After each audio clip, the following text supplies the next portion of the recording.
Mayong hapon, guys. Nako karon sa Cebu City kay sa likod na ako, if you can see behind me. Ay, sorry, nagbibisaya na rin ako. Pero imimix natin kasi nga it's a very big day today in Cebu City. The Uniteam slate led by Bongbong Marcos Jr. and Sara Duterte, who's running for Vice President, of course, and Bongbong Marcos is running for President, will be holding their first ever nga major rally dito sa Cebu City. Of course, ikapila na sa lakani dito. Pero wait, akong ipaila-ilan ni mga akong kauban dito si Ryan Macasero.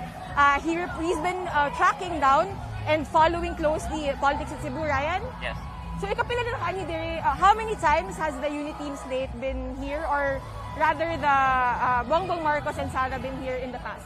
So before the campaign period, they visited at least once or twice, and then during the campaign, they haven't visited Cebu together, but Sara Duterte previously visited by herself, and they've been really trying to court the one Cebu endorsement, which they recently got. Yeah, so muna siya ang context, no? Why we're here also. Kasi just last week, before the Holy Week break, di ba?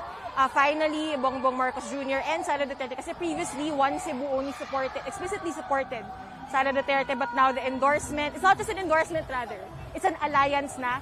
Yung one Cebu, nga muna sila ang ruling party, kumbaga, it is led, of course, by the Governor Gwen Garcia. Ryan, nganong big deal ang Cebu? Nganong murag, kung fan ka or kanang political nerd ka, siguro gasgas na kayo, no, to hear na, you know, Cebu is such an important province in the elections. But why is it so important? So aside from the fact na kini ang pinaka-vote rich nga province sa Tibuok Nasod, or the whole country, the electorate here usually turns out higher than the national average. So very engaged ang electorate sa Cebu. And also, they really deliver a lot of votes. And based on a lot of the conversations we've had with the different political camps na nagpahigayon o ilahang kaugalingong surveys. Nagpahigayon is to hold their own different surveys. Taas ang undecided voters din his Cebu. So there is still a lot of people to be convinced. Yeah. So for context, when we say vote rich, we mean 3.2 million registered voters for 2022. So, although, you know, given the latest surveys, no, medyo si Bongbong Marcos dako ang lead, medyo malaki yung lead niya, it's still crucial even for someone who's leading as much as in based on opinion polling to get the vote of Cebuanos. Tapos yun nga, yung context nito nga, napakalaking get din naman kahit papano, yung alliance ng One Cebu at ng Uniteam ngayon. So for context, ano din ba yung, you talked about Cebu's voting history. How has Cebu voted in the past? Siguro let's go to the recent past, 2016. Yeah. Diba kaya ang 2016, if you recall, the vice presidential race featured two of the leading presidential candidates now, Bongbong Marcos Jr. and Vice President Leni Robredo. So what was it like here in Cebu in 2016? So Cebu voted, actually, they called it Roro at the time, Rodrigo Duterte and Vice President Leni Robredo. Yeah. So Rodrigo Duterte won here by over 1 million votes at least, and Robredo in the whole province, including the independent cities, got over 800,000 votes, whereas Bongbong Marcos at the time received about 300,000, placing third. But his popularity has increased since then, as we can see behind us. Naghandaghan yun ni Tambong dire. Yeah. Actually, ko lang share na ako, no, palang padung mi dire, we were on our way here. Medyo intense na ang traffic, no? Sa SRP, tama ba akong, yes. akong geography sa SRP area leading to here. Also, for your information, so this is, the Uniteam is only actually holding one major rally. Before Buwan Hidere mag-drop by, before Marcos Jr. and Duterte drop by here, they're gonna go to a smaller venue where they'll meet with senior citizens and PWD supporters.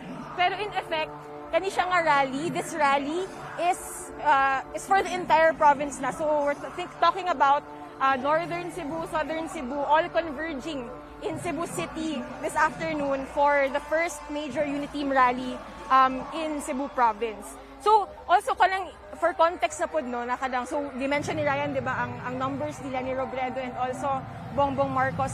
There's one candidate kung baga medyo ano din siya, combo breaker.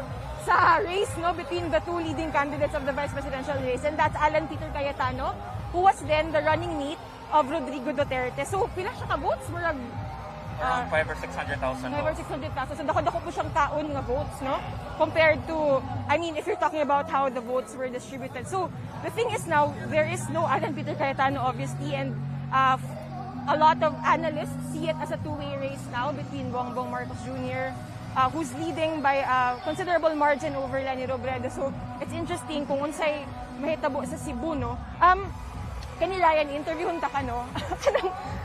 So we touched on yung alliances ng One Cebu. We'll talk about the other intricacies of the local national alliances of Cebu province. Pero unsa may pulso sa Cebu? Na mention nimo gamay nga daki undecided diri nga province? Yeah, dako ang undecided population dire. And a lot of people were under the assumption that Leni Robredo could pull off the same win that she did in 2016. But as you mentioned, because the Cayetano factor is no longer there, where will those votes go? Yeah. A lot of the perception is that they will go to Bongbong Marcos. Yeah. But I think the undecideds, a lot of them were the Cayetano votes, the undecided. So there's still a lot of convincing to do. Yeah. And the late, it's weird for me that the alliances are coming in the last 3 or 4 weeks. Yeah. Because in the previous elections, they were sealed early on. Murag 2015 pa lang no klaro na kayo kung like which politician is siding with which national candidate. Yeah. This is not the case now, obviously. Yeah. So it's been a really like wait and see. I think they're doing their own internal surveys, looking at the national surveys and the regional breakdowns. So some of their decisions came from that. As Gwen Garcia mentioned last week, that they did their own internal survey and found Bongbong Marcos to be the favored candidate in their towns. And One Cebu, for those who don't know, is dominant in places outside of Cebu City. Mandaue City. Mandaue City has One Cebu, but it's not the dominant party there. And Lapu-Lapu City as well. So in the municipalities and component cities of Cebu is where One Cebu is strongest. So siguro sa mga dili familiar sa geography o sa may placement of Cebu province. So when we say Cebu, we'll clarify ako when we talk about Cebu City or Cebu province. Kay dako kayong Cebu province, right? Like tip to tip, grabe siya kadako nga. And it's a fairly diverse island province to speak of. Okay, let's talk about quickly lang about the, I don't know if you want to call it a complication that happened in one of the districts following the alliance between One Cebu and Uniteam. Kay ang nga naman sa siya ni complication or kanang question mystery karon at this point. So the reason why One Cebu took a long time to choose a presidential candidate, one of the big reasons is because the family has a history of anti-Marcos in the anti-Marcos movement. The patriarch of the Garcia family, which is a fairly new dynasty compared to a lot of other political dynasties in the region. The patriarch is Pablo Garcia, who was a former House Speaker. But before that, he was a lawyer for the opposition in the 1986 snap election. And so Christina, allying with the Uniteam through... Christina being iyahang apo. Yes, the daughter of Gwen Garcia. Yes, yes. And the spokesperson of Sara Duterte. Yes. Her choosing Bongbong Marcos, Sara Duterte early on was difficult for the youngest brother of Gwen, who's a co-founder of One Cebu, PJ Garcia, who is incumbent congressman in the 3rd district, who's running unopposed, because he tends to view history along in the same lines with his father, that the Marcos should not come back. He's very anti-Marcos. He was an activist in his days in UP. So this was prolonged, and the family was talking about early on maybe not choosing a presidential candidate to avoid conflict within the family. So the announcement last week really caught a lot of people by surprise.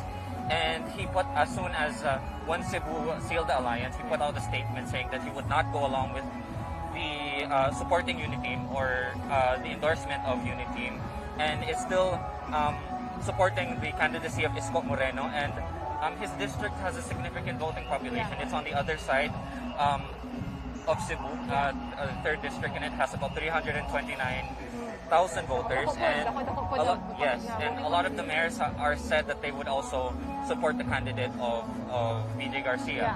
So it will be interesting to see if And he's left One Cebu, right? He stepped down as He's the Secretary General. He's still he's still supporting the local candidates, but will not support Bongbong Marcos and Sara Duterte. So it will be interesting to see how the vote plays out in his district. So para for context lang, parang we're trying to understand lang din yung impact not just of the One Cebu and Uniteam alliance, not just the national politics, but also yung effect niya sa local dynamics, diba? And then there's also the question of the 5th district. Yes. The Duranos, Ace Durano, correct, was one of the first to publicly support Bongbong Marcos. However, so in the 5th district, the Durano family's Bakut party is supporting the Uniteam. Yeah. But East Durano as an individual has been more careful about who he is endorsing, because his support base includes supporters from both the Lenny Kiko camp and the Uniteam Uniteam supporters. So his family, led by Ramonito Durano, the mayor of Danao City, declared around January that they're supporting Uniteam, but they are rivals of the Garcia family. So the husband of Cristina Garcia Frasco, Duke Frasco, beat one of the Duranos for the 5th district congressional seat in the last election in 2019. And he's trying, the family is fielding another Durano to be governor of Cebu. Yeah. So the alliance with Uniteam and One Cebu is mutual, diba? So I'm curious how the family feels about that, being that they went out of their way early on, and even silang before one of the first to publicly endorse. Exactly, before the election, the campaign period even started. And we know that after this announcement was made that that the Lenny Kiko campaign is also scheduled to visit Danao City later this week. That's on Thursday. Which so we'll also be covering. Exactly. So it's going to be very, very interesting to see how things play out this week here in Cebu. Right. And also for context din, yung mag-asawang Frasco, we're talking about Cristina Garcia Frasco, who is also Sara Duterte spokesperson and a member of Lakas CMD, recent member lang siya. And si Duke Frasco, they were also one of the first to publicly support not just Sara Duterte but also Bongbong Marcos Jr. So yun lang yung mga intricacies at hindi mo siya complications, but the nuances of local politics in Cebu City. Kaya rin parang Cebu province rather. Kaya medyo matagal-tagal din bago nag-announce yung, we're switching languages, no? Pero sana makasabay kayo.